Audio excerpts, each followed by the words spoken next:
Modified B prepared by Ruskin Bond, F64. Adapted and modified by Kulwant Singh Sandhu. Contents 1B prepared 2 comprehension 3 grammar page. B prepared by Ruskin Bond, revised. I was a Boy Scout once, though you'd never have guessed it from my knot-tying skills, or lack thereof.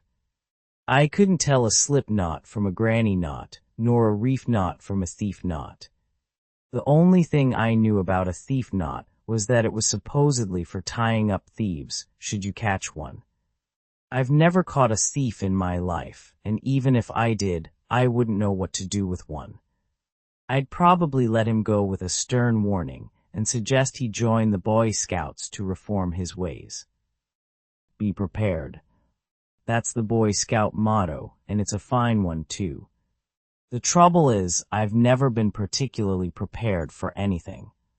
Exams sneak up on me, journeys find me without a map, and if the roof blew off my room, I'd probably be standing there in my socks, wondering where my umbrella was. I've given speeches where halfway through, my mind goes blank, leaving me mumbling nonsense. Once I even turned up to a friend's wedding in my pajamas, having somehow forgotten to change into the suit I'd painstakingly prepared. So how, you might ask, did someone as impractical as me survive as a Boy Scout? It's a fair question, and the answer lies in a curious twist of fate and a case of mistaken identity. It all started with a rumor that spread through our junior school like wildfire. Somehow the word got around that I was a brilliant cook. Now, I had never cooked so much as a boiled egg in my life, but I had spent an awful lot of time at the school tuck shop, offering unsolicited advice to Chimpu, the man who ran it. I'd linger there, suggesting he make spicier samosas, sweeter jalebis, crispier tikis, and tastier pakoras. Chimpu, bless his patient soul, would occasionally reward my meddling with a free samosa or two. Naturally, I considered him a friend and benefactor. This tuck shop reputation somehow translated into me being awarded a cookery badge and put in charge of our Boy Scout troops' rations. I was as surprised as anyone, but I wasn't about to argue with a badge. Our troop consisted of about 20 boys, all eager for adventure, and during the summer break, our scoutmaster, Mr. Oliver, decided to take us on a camping expedition to Taradvi, a temple-crowned mountain a few miles outside Shimla. It was a beautiful spot, with rolling hills, pine forests, and crisp mountain air that made you feel alive.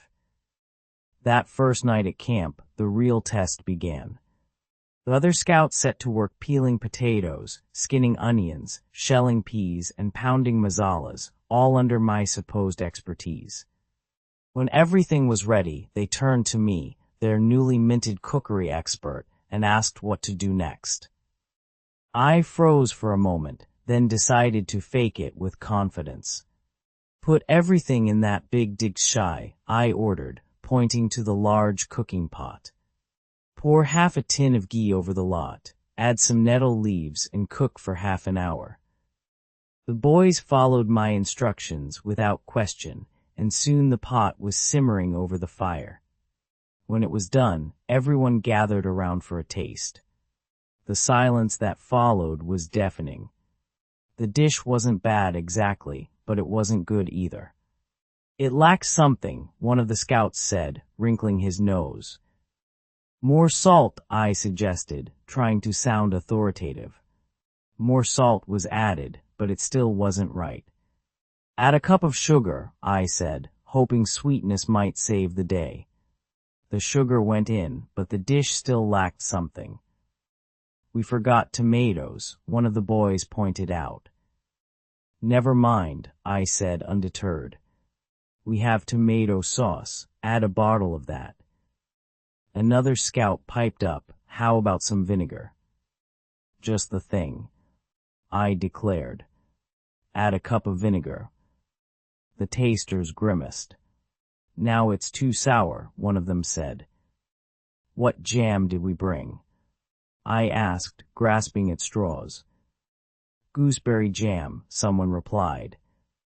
Perfect, empty the bottle. By some miracle, the final concoction was a hit. The scouts devoured it, and even Mr.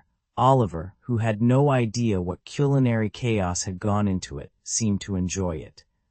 What's this called? He asked, wiping his mouth. I thought quickly.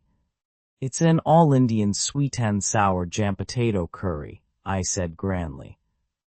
For short, just call it Bond Bhujia, one of the boys chimed in, and everyone laughed. I had earned my cookery badge, fair and square, or so I thought. Poor Mr. Oliver wasn't exactly cut out to be a scoutmaster, any more than I was meant to be a scout. He was a kind man, but his enthusiasm often outstripped his organizational skills. The next day he announced he would teach us the art of tracking. He set off into the forest with a half-hour head start, leaving behind a trail of broken twigs, chicken feathers, pine cones, and chestnuts for us to follow. The plan was simple. We were to track him down and find him. Unfortunately, we were terrible trackers. We started off well enough, spotting the twigs and feathers, but then we stumbled upon a crystal-clear pool nestled in the forest. It was too tempting to resist. Forgetting all about Mr. Oliver, we stripped off our uniforms and dove in, splashing and laughing in the cool water. Some of us lounged on the grassy banks, soaking up the sunshine. Hours passed, and by the time we remembered our mission, we were hungry and decided to head back to camp to prepare dinner. Naturally, it was Bond Bhujia again, with a few new ingredients thrown in for variety. As dusk fell, we began to worry about Mr. Oliver. He still hadn't returned. Just as we were starting to panic, he limped into camp, supported by 2 local villagers. Apparently, he had waited for us at the far end of the forest for hours, growing increasingly frustrated. When we didn't show up, he tried to retrace his steps using his own trail, but in the fading light, he got hopelessly lost. The villagers, returning from the temple, found him wandering and kindly escorted him back to camp. Mr. Oliver was furious. You lot are a disgrace, he fumed. Hand over your badges, all of them. We sheepishly surrendered our good conduct badges, and I had to part with my precious cookery badge. Mr. Oliver stuffed them all into his haversack, muttering about our lack of discipline. An hour later, as we were settling into our sleeping bags, Mr. Oliver's voice rang out. Where's dinner? We've had ours, sir, one of the boys replied. Everything's finished. Where's Bond? He's supposed to be the cook. Bond, get up and make me an omelet. I can't, sir, I said, trying to keep a straight face. Why not? You have my badge, not allowed to cook without it. Scout rule, sir. Mr. Oliver sputtered. I've never heard of such a rule. Systems, you're right, I made that up, I admitted, relenting. But I'll make you an omelet anyway. I whipped up a grand omelet, garnishing it with dandelion leaves and a chili for extra flair. Mr. Oliver took one bite and declared, never had such an omelet before. Would you like another, sir? I asked.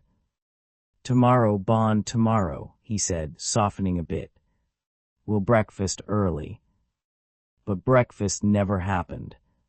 In the early hours of the morning, a bear wandered into our camp, rummaging through our stores and sending our biggest diksha rolling down the hillside. In the chaos, the bear stumbled into Mr. Oliver's tent, emerging with his dressing gown tangled around its legs. It was a comical sight, but we weren't laughing. The bear loped off into the forest, still draped in the gown, and we thought it best to let it keep its prize. We packed up camp at first light, badges or no badges, and headed back to Shimla, our scoutmaster grumbling all the way. As for me, I never did master those knots, but I learned one thing. Sometimes, being unprepared can lead to the best adventures. 2. Comprehension. Question 1. What is the Boy Scout motto mentioned in the story? Question 2. Why was the narrator given a cookery badge? Question 3. Where did the scout troop go for their camping expedition? Question 4. What did the narrator tell the scouts to put in the digshai for their first meal?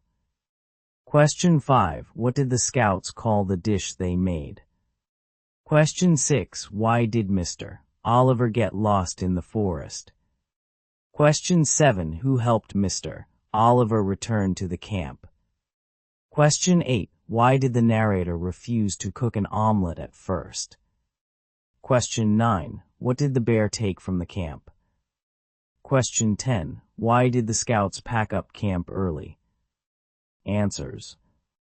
Answer 1. The Boy Scout motto is be prepared. Answer 2. He was given a cookery badge because of a rumor that he was a good cook based on his time at the tuck shop. Answer 3. They went to Taradvi, a temple-crowned mountain near Shimla. Answer 4. He told them to put potatoes, onions, peas, ghee, nettle leaves, and later added salt, sugar, tomato sauce, vinegar, and gooseberry jam. Answer 5. They called it bond budget. Answer 6. He got lost because the scouts didn't follow his trail, and he couldn't find his way back in the dark. Answer 7. 2 local villagers helped him return to the camp. Answer 8. He said he couldn't cook because Mr. Oliver took his cookery badge, claiming it was a scout rule. Answer 9. The bear took Mr. Oliver's dressing gown. Answer 10. They packed up early because a bear disrupted the camp, destroying their provisions and causing chaos. 3. Grammar page.